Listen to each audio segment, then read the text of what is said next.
Good evening, everybody, and welcome back to the channel. Tonight, we are going to be talking about Malcolm in the Middle's reboot, Life Still Unfair. This has garnered a lot of controversy, a lot of talking online. Everybody has been cash grab, buy, sell. This thing sucked. I hate everybody. I hate everything. Why can't you just enjoy things? Now, I know I'm streaming a little bit early, but that's because I just finished it and I thought that it was actually good.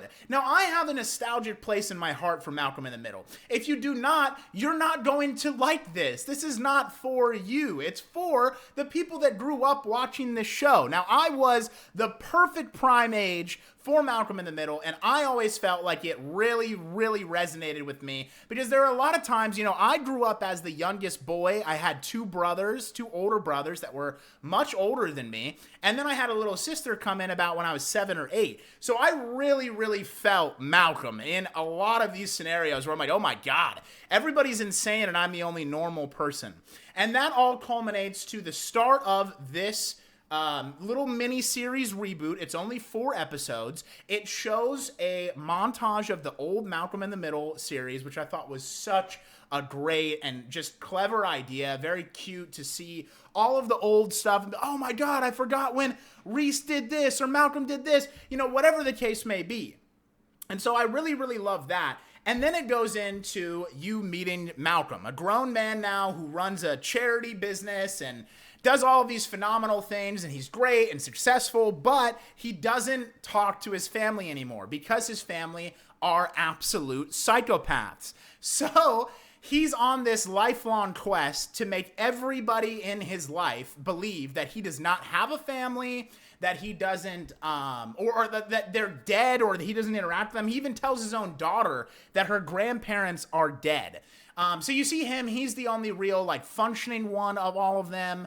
Of course, his oldest brother, who it's completely, Francis. I don't know why that was escaping me for a second. Francis is a little bit more, chill and established. He has a girlfriend. They have a baby on the way, things of that nature. But that's really it. Obviously, everybody is much more dysfunctional than Frankie Muniz, who's playing, of course, Malcolm. I don't want to get into the nitty-gritty details of every single episode of this, but I do want to talk about some of the most endearing parts of it for me. I thought that it was very endearing the way that they kept the same style of Malcolm looking at the camera and narrating things. I thought that was fun. I haven't seen that in a while. I mean, when it happened, I was like, did that happen in the old one? I had to go back. I'm like, oh yeah, that was the whole thing. It had been so long. That felt so cool. Obviously, Bryan Cranston is going to stick out in genuinely anything that he's ever in. And I think they knew that Bryan was such a huge get, and that having him back meant that they had to really show some storyline for him too. So our main problem in this 4-part miniseries, here's the problem. Problem is Lois, who is Malcolm's mother, crazy, played by Jane Kazmarek. I don't know how to say her name. She is a phenomenal actress. She plays an insane mother who, loves her family in the most dysfunctional way. And then Hal is played by, Walter White, our very own. And he is just this shriveled up kind of weak man who he's not sure of himself and all this. And it really does kind of suck because you're not used to seeing Bryan Cranston play roles like this, but he gets, and spoilers, by the way, he gets his vengeance, I guess you would call, or his revenge at the end. He goes and he takes a heroic dose of ayahuasca in episode 3, which basically the entire episode 3 is just him going on this insane spiritual journey, having an ego death, realizing that everybody takes pieces of his pie and he's always happy and all this stuff. I thought that was so fun, so Malcolm in the Middle coded, because Malcolm would be, trying to talk to a girl one episode. That would be the problem in the episode. Malcolm's trying to talk to a girl. He doesn't know how to talk to her. She likes him, whatever. But then in reality, and then on the side, Reese, his brother, he's on a side plot where he's stealing copper wire from under Malaysia Flight 357 or whatever. It's dude, it's just so much chaos. And I love that. This show is trash. This show is, honestly, if I was going to show somebody the definition of like a white trash show that I watched when I was growing up, this would be the one that I would show them. Like, I remember, you know, them finding a new bathroom in their house that was in a closet in their parents' room. I remember them destroying the house 150 times. You know, I remember so many different little things that were triggered by this. Of course, all of our loving characters are returning besides Dewey. The character who played Dewey actually has stuff going on in his life. He decided that he didn't want to come back to do this role because he's like going to Harvard and becoming a successful man. He kind of wants to get away from acting. Shout out to the guy who played Dewey. He was, you know, the new guy that came in and played Dewey. I really wouldn't have noticed if it wouldn't have been such big headlines. Everybody's talking about this. Oh, Dewey's not coming back. Literally, paparazzi are taking pictures of this grown man with a real life who doesn't want to be a part of this world anymore. The paparazzis are taking pictures of him going, Harvard bound, such and such. Dewey doesn't want to come back to the show. It's like, yeah, bro, like, I love Dewey. I thought Dewey was a phenomenal character. I really, really did. I thought that he was like, you know, so it was such fun to have like this really smart young actor. I do think I die at this part in the video. It's very sad. You know, but so it was great to have him, but now Dewey's all grown up and he's in like France and he's this like music performer, I think, and he's got all the girls and he's super successful, but like kind of like the playboy, whereas Malcolm is super successful, but kind of like the, you know, super successful, but kind of like the, I don't know, the straight edge one. I also just saw the wasted screen, and I have a feeling that might be what YouTube is dinging me for, because that is straight up blood, and I think YouTube is not cool with blood, so that's a little bit upsetting, but we're gonna truck on.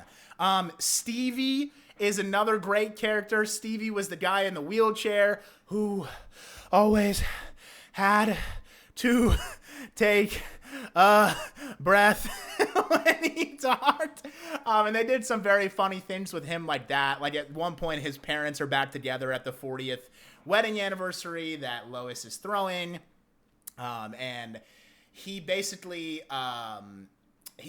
says to his son, Stevie, the dad says to his son, and I'm so all over the place right now. And I really want to scrap this video, but I feel like the intro was so good.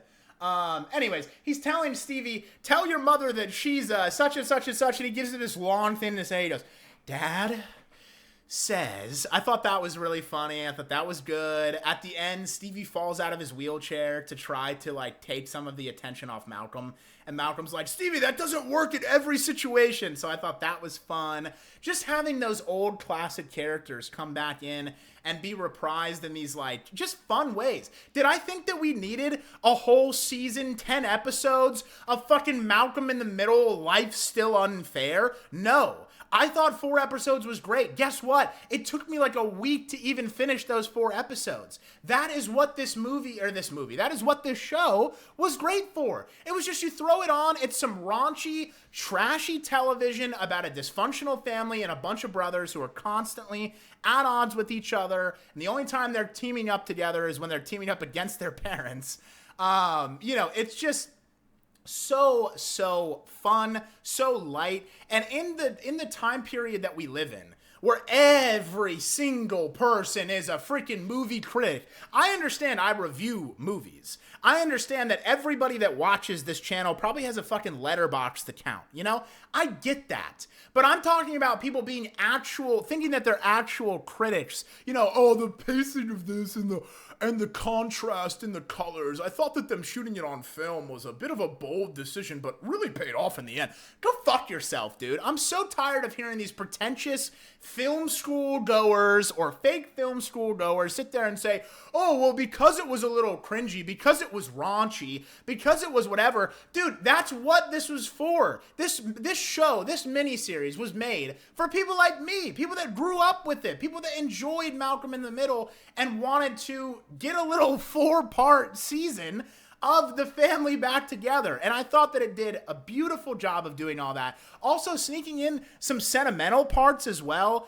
Towards the end, a lot of like, you know, like character building with Hal. I mean, obviously we're not going to see these characters again, but character building with Hal, you know, he's always setting up everything for their anniversaries for him and Lois, and she decides to set up something this time And it's this beautiful video of all of the kids and all of his friends saying great things about him. I thought that was so endearing, and I love that. And I love how it just, it always gets ruined, but not completely kind of thing with the show. And so, yeah, I mean, I really don't have much more to say about it than that. I did get a little spacey around the 7-minute mark. If you sat with me through that, thank you guys so much. I really, really appreciate all of the support on my Bus Boys video. That's my most recent on the channel and the most recent movie that I have seen in terms of newness.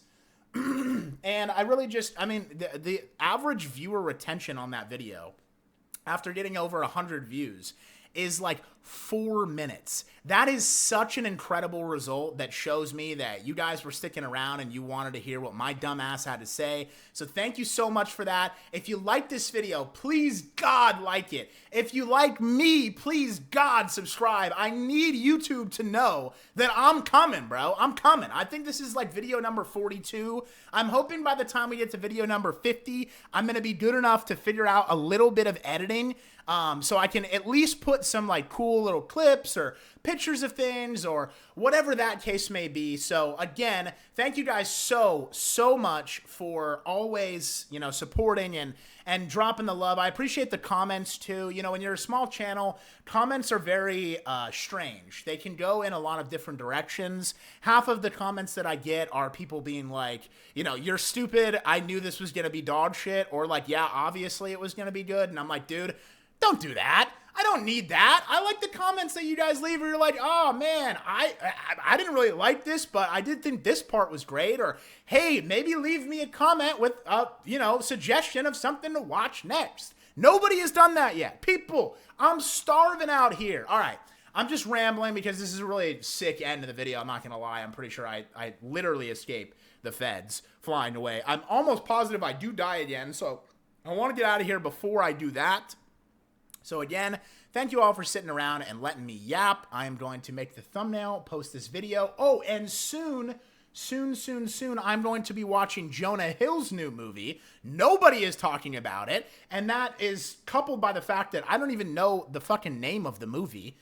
So I'm going to have to go and watch that. It's on Apple TV. Thankfully, I have 3 free months. I'm going to give a review of that. And then I'm also going to finish The Smashing Machine soon. I got through about halfway with it, and then I got busy. So I'm going to finish The Smashing Machine, and I want to start doing some more, up-to-date, newer films that people are talking about, as opposed to just going through all these old movies that I've never seen, that a lot of people have. I know that's fun, and I'm still going to keep doing that. And I love older movies, even more than I like the new ones that come out. But I just want to put a little bit of a more focus on that. So if anyone's still here listening, wait for that. Stay tuned. I think my mic level was really low this time, but that's okay. Love you guys. Bye-bye.